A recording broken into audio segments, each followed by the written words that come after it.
The topic for today is contemporary issues in applied ethics. Now, for the uninitiated, let's first try and define what the term actually means.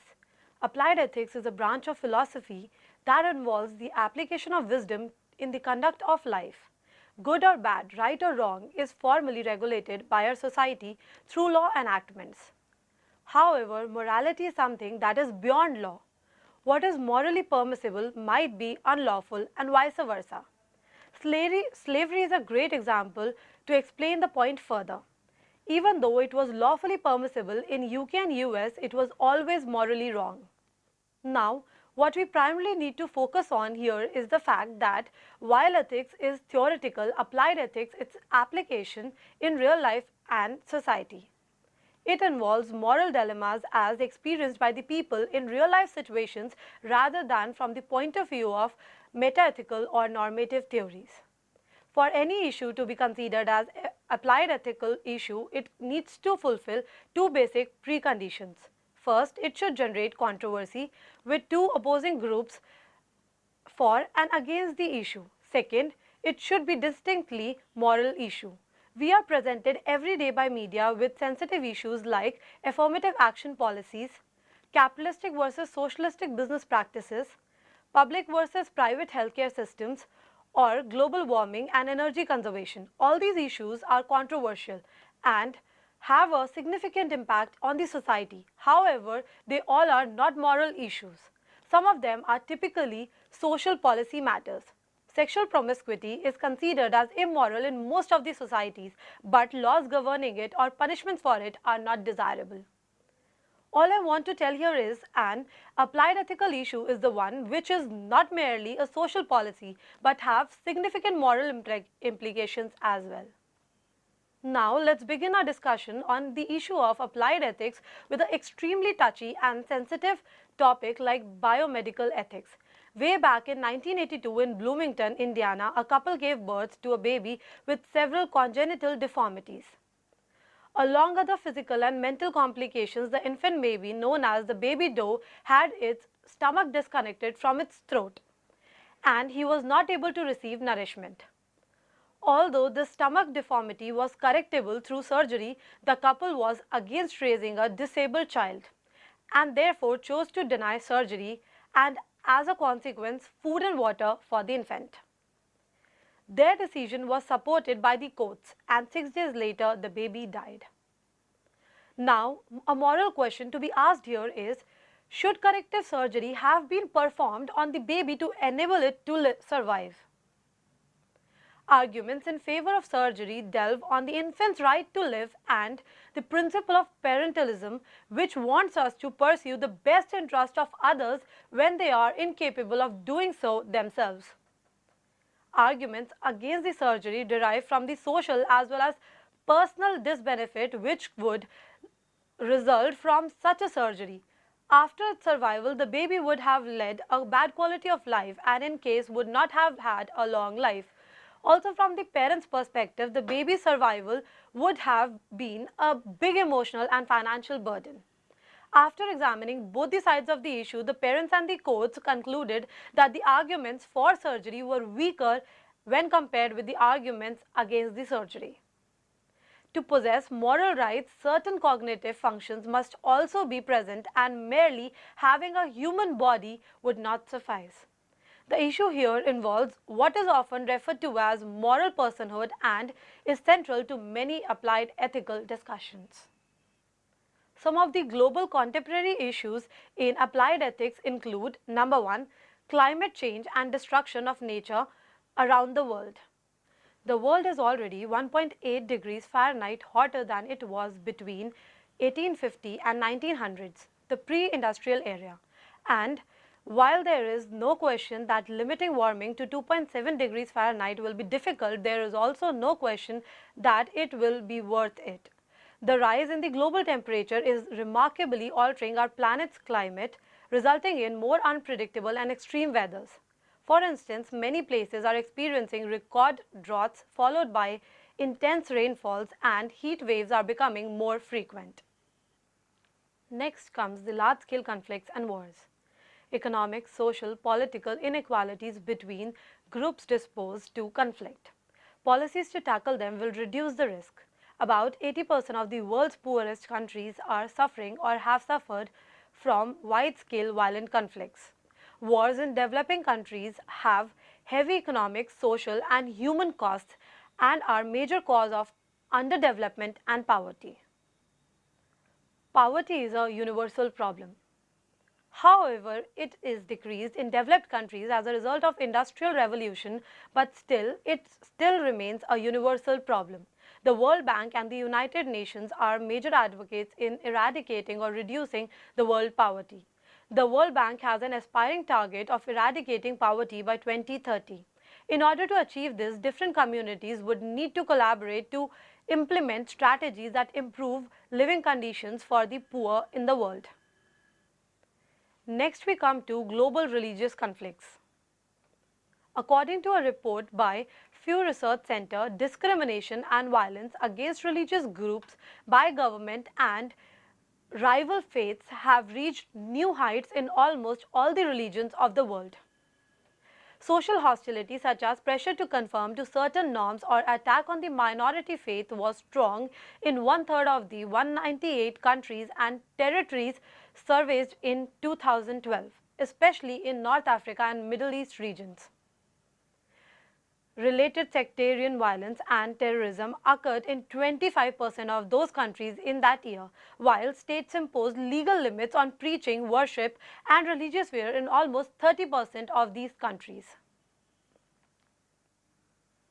Lack of economic opportunity and employment. According to the Global Youth Wellbeing Index, there is a lack of future economic opportunities. Data from the Youth Wellbeing Index and OECD show Australian youth have had it better than just any other nation's young workforce, but their prospects are still not so promising. About 85% of the world's youth are experiencing low levels of well-being, but they aren't getting any sympathy. It's also worth considering how the youth of Australia has feared and would expect to fear, because while the verdict is historically excellent, there are disparities that are masked by the glossy big picture. Apart from these, we also discuss several applied ethical issues that pertain to India, like drought, hunger, malnutrition, air pollution, women's safety, student politics, terrorism, farmer suicide, corruption, basic hygiene, and demographic dividend.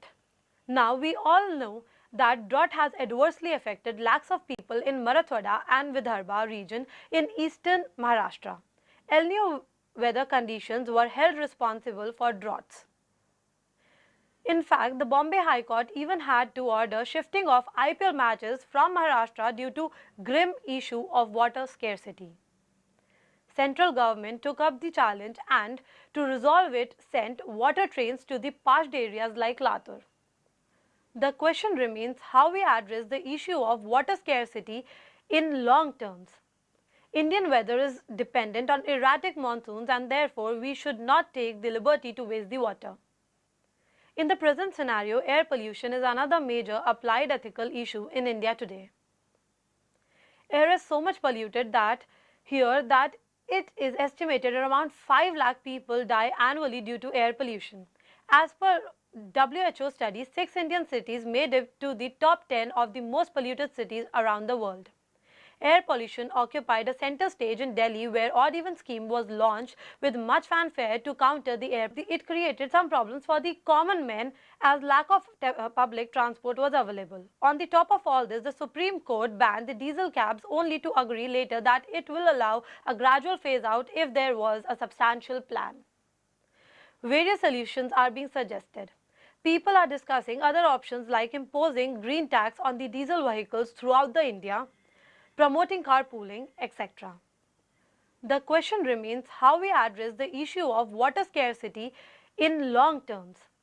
Indian weather is dependent on erratic monsoons, and therefore we should not take the liberty to waste the water. In the present scenario, air pollution is another major applied ethical issue in India today.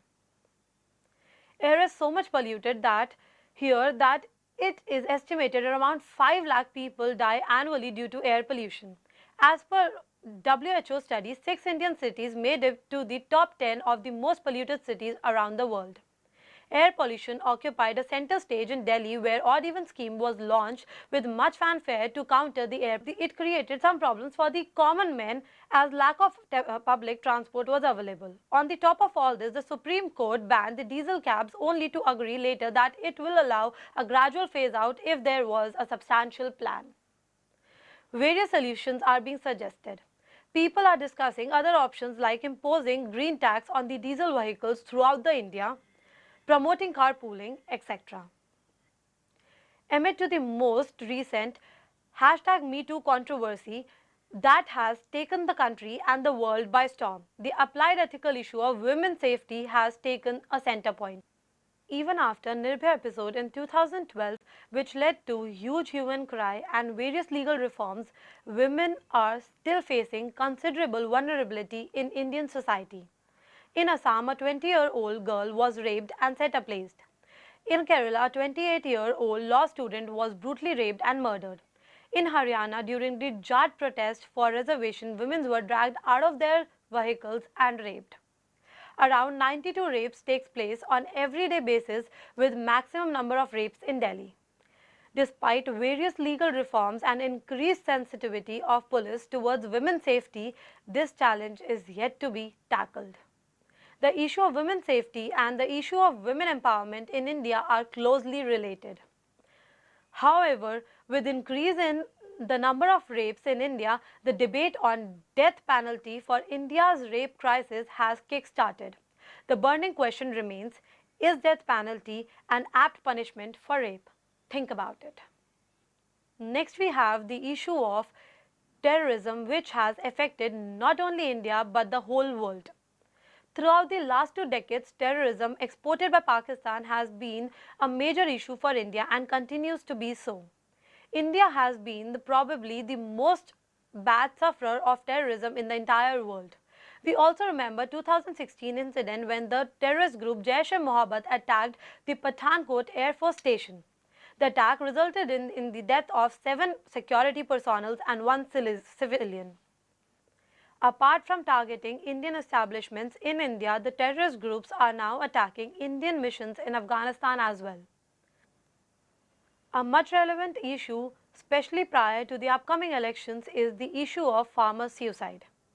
In 2015, Maharashtra alone reported 3,228 farmer suicides. The issue of farmer suicide is one of the most burning issues in India. Poverty and drought are considered as the primary cause for suicides in India. As a result of these, farmers fall into a debt trap and get entangled into it for life. In India, farmers find it easier to break away the trap of worldly affairs than debt. Another vital reason for farmer suicide is the incapacity of the government to reach the rural areas with formal financial systems and ensure loans at cheaper rates. Lately, it has come to the notice of public that banks torture poor farmers for petty loans while they let go of the rich defaulters. Majority of the farmer suicides are in the states of Andhra Pradesh, Maharashtra, Karnataka, Telangana. From biomedic and business ethics to sexual and social morality, the applied ethics issues can be divided into various subheadings, and ample examples of all can be directly found in our society currently. To put it in a nutshell, applied ethics is a field that deals with ethical questions specific to a professional, disciplinary, or practical field. Subset of applied ethics include legal ethics, bioethics, medical ethics, and others. Many analytical philosophers did not focus on normative and practical ethical questions during the early part of 20th century. However, throughout the century, various issues such as pollution, human rights abuse, absorption, human cloning, poverty, and others raised pressing ethical questions, and applied ethics became an increasingly important field of philosophy. Thank you.